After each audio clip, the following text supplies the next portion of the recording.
DNA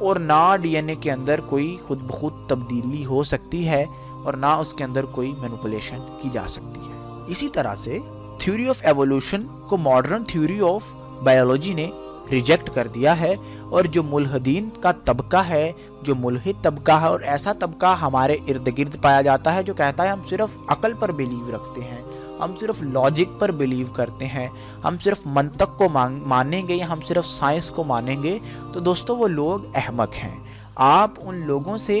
بالکل دلائل کے ساتھ بات کیجئے، وہ کبھی بھی آپ کے سامنے 10 منٹ سے زیادہ بھی ٹک نہیں پائیں گے۔ ان کے سامنے رکھیے کہ وہی سائنس جس کو تم بنیاد بناتے ہو، آج اس کے لا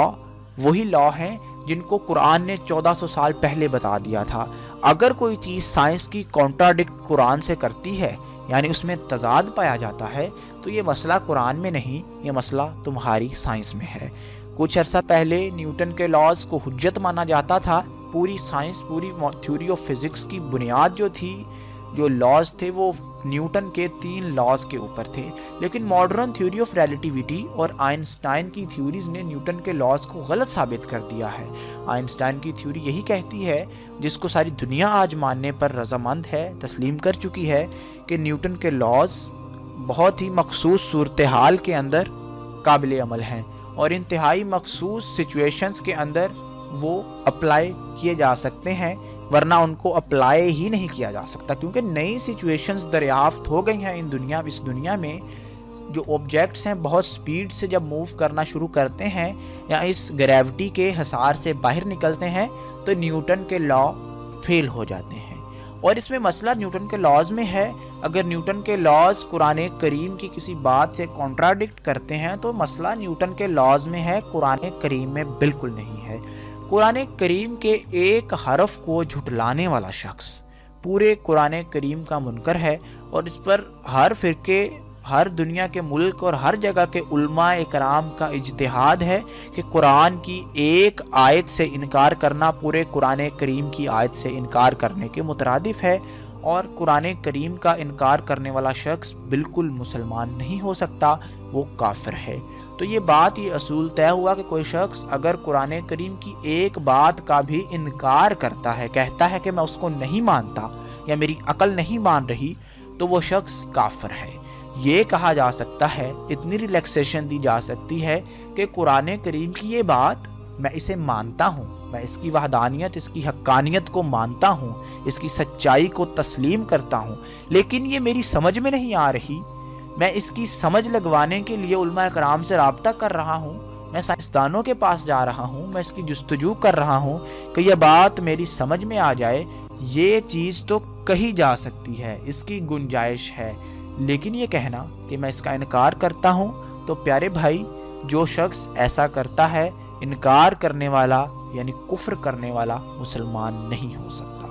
تو ملحدین کو قابو کرنے کا، ان کو گھیرنے کا واحد طریقہ یہ ہے کہ انہیں کہا جائے کہ تم سائنس کے قوانین جن کا اپنا سر اور پاؤں موجود نہیں ہے، سائنس کا ایک قانون آتا ہے، اس کے کچھ سال کے بعد، 50 سے 60 سال کے بعد کوئی ایسا قانون آ جاتا ہے جو پرانے قوانین کی دھجیاں بخیر دیتا ہے، اور یہی سائنس کہتی ہے کہ جو 30 سال پہلے ہم کہتے تھے وہ غلط تھا اور آج والا صحیح ہے۔ ایک اور بڑی دلچسپ بات بتاتا چلوں کہ رسول اللہ صلی اللہ علیہ وآلہ وسلم کے دور میں اگر کسی سائنسدان یا کسی صاحب علم یا ان جیسے کسی صاحب عقل، ان لوگوں جو صرف عقل پر انحصار کرتے ہیں، خواہ وہ عقل ان کی تھوڑی ہو یا زیادہ، اس کو کہا جاتا کہ زمین گول ہے، تو کیا وہ اس پر یقین کرتا؟ بالکل نہیں یقین کرتا، وہ اسے کہتا، اور آیا کہ ایسے واقعات ہوتے بھی رہے۔ دوستو، کیا اس دور میں اگر کسی کو کہا جاتا کہ زمین حرکت کرتی ہے یا چلتی ہے یا گھومتی ہے تو کوئی یقین کرتا؟ بالکل کوئی یقین نہ کرتا، کیونکہ لوگوں کی عقل کی سطح انتہائی پست تھی، لوگ کسی اور لیول پر سوچتے تھے۔ لیکن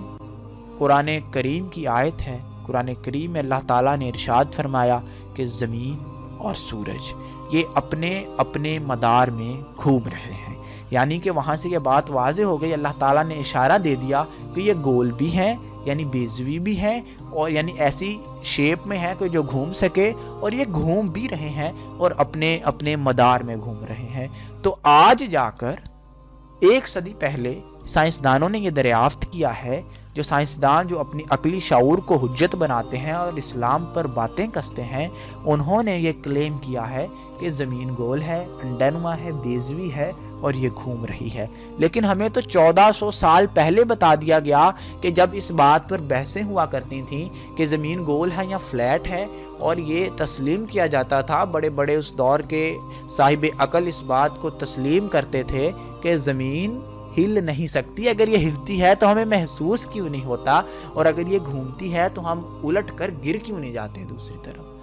تو ایسا سوچنا بالکل ان کا بنتا تھا، کیونکہ اس وقت عقل کی جو سطح تھی وہ انتہائی پست تھی اور لوگ اتنی اعلیٰ باتیں نہیں سوچ سکتے تھے جتنی آج سوچ سکتے ہیں۔ تو 100 سال بعد عقل کا معیار کچھ اور ہوگا۔ تو دوستو، قرآن کریم یا اسلام ایسی چیز نہیں ہے جس کو عقل کے معیار پر تولا جائے، بلکہ سائنس ایسی چیز ہے جس کو قرآن کریم کے معیار پر تولا جائے، اور ہر مسلمان کا ایمانی فریضہ ہے کہ اگر کوئی ایسی چیز اس کے سامنے آئے سائنسی جو قرآن سے متصادم ہو یا دین سے متصادم ہو، تو وہ بالکل اس کا انکار کر دے۔ قرآن کریم پر شک نہیں کیا جا سکتا، سائنس پر شک کیا جا سکتا ہے۔ تو امید کرتا ہوں کہ آپ نے اس ویڈیو سے اچھی باتیں سیکھی ہوں گی۔ انتہائی علمی ویڈیو تھی یہ، آپ اس کو شیئر کیجئے، اسلامک سلیوشن چینل کو سبسکرائب کیجئے، اور ہماری مزید ویڈیوز کو وقت پر دیکھنے کے لیے بیل آئیکن کو پریس کر دیجئے تاکہ تمام ویڈیوز آپ کو وقت پر مل جایا کریں۔ ہمیں اجازت دیجئے، اللہ حافظ۔